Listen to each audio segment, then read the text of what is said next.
Qual a origem da violência contra a mulher? E mais importante, qual a solução para isso? Recentemente vimos mais um caso absurdo de violência contra a mulher. Uma mulher em São Paulo foi arrastada por mais de 1 quilômetro por um homem de carro. Infelizmente, esse é apenas mais um de tantos casos que ocorrem todos os dias de violência contra a mulher. Só nesse ano foram quase 4 milhões de mulheres vítimas de violência só no Brasil. Mas qual a origem dessa violência?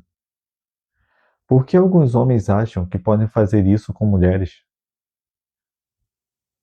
E mais importante, qual a solução para isso? Sou cristão e para mim a origem do problema começa lá no Éden. Lá em Gênesis 2, 22 a 23, na criação da mulher, está escrito que: da costela que havia tirado do homem, o Senhor Deus fez uma mulher e a levou até ele. Então o homem disse: esta, por fim, é osso dos meus ossos e carne da minha carne. Ela será chamada mulher, porque do homem foi tirada. Em Gênesis 3, 11 e 12, após a queda, nós lemos que Deus perguntou: quem contou a você que estava nu? Você comeu da árvore da qual ordenei a você que não comesse? O homem disse: foi a mulher que me deste para estar comigo que me deu do fruto da árvore e eu comi. Percebeu a diferença? Antes da queda, o homem enxerga a mulher como um ser único e semelhante a ele. Ossos dos meus ossos e carne da minha carne. Após a queda, a mulher vira uma posse do homem. A mulher que me destes para estar comigo.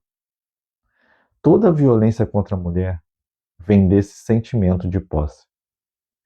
Afinal, na cabeça de muitos homens, se algo é meu, eu posso fazer com ele o que eu quiser, inclusive abusar física, emocionalmente e espiritualmente desse algo, mesmo que esse algo seja um outro ser humano, e na maioria das vezes, uma mulher. Essa é a origem de todo o abuso contra as mulheres que vemos na sociedade. É quando a mulher é retirada da sua condição de ser humano, criada à imagem e semelhança de Deus, para um objeto que nós homens possuímos. E como mudar isso? Qual é a solução para essa situação? O Evangelho. Afinal, o Evangelho restaura a humanidade do ser humano. É através do Evangelho que o ser humano se torna humano como o ser humano deve ser, e trata os outros seres humanos como eles devem ser tratados. E o exemplo de como o ser humano deve ser é Jesus.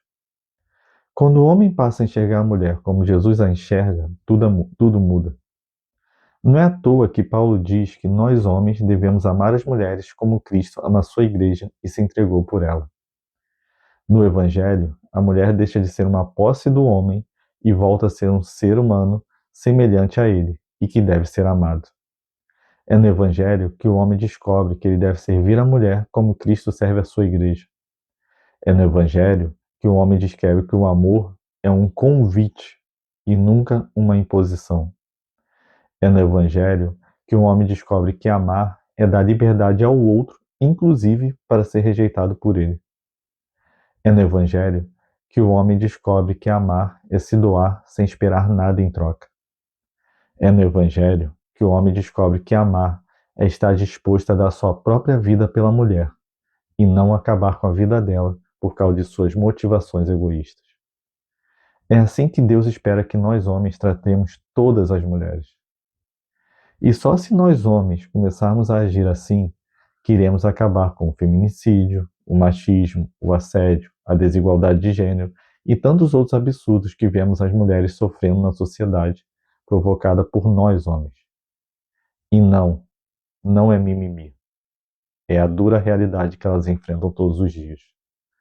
Uma realidade que, se nós homens realmente vivêssemos o Evangelho, ela não existiria. A minha oração é que nós homens enxergamos as mulheres como Cristo as enxerga, que nós viemos a amá-las como Cristo as ama, que ao lembrarem de nós, as mulheres não sintam medo, pelo contrário, que elas sejam tão amadas por nós homens, que o amor que temos por elas possa lançar fora todo o medo que elas sentem hoje por nossa culpa. Homens, aprendam uma coisa: as mulheres não foram criadas para serem nossas posses. Elas foram criadas para serem amadas como Cristo as ama. Quando você ama uma mulher, quando você, homem, ama uma mulher, você está revelando ao mundo o amor que Deus tem pela humanidade. Para mim, amar uma mulher é a forma mais linda que Deus deu a nós, homens cristãos, de pregarmos o Evangelho. Então, que nós, homens, sejamos o amor de Jesus para ela. Esse é o nosso chamado. Foi para isso que Deus nos criou. Que possamos amar as mulheres como Jesus as ama. E fica a pergunta a você, homem cristão: se Deus avaliar a sua fé pela forma como você trata as mulheres, ele diria que você é cristão? Então recomendo que você seja homem de verdade e vá para o quarto agora, ter um momento com ele, fazendo essa reflexão.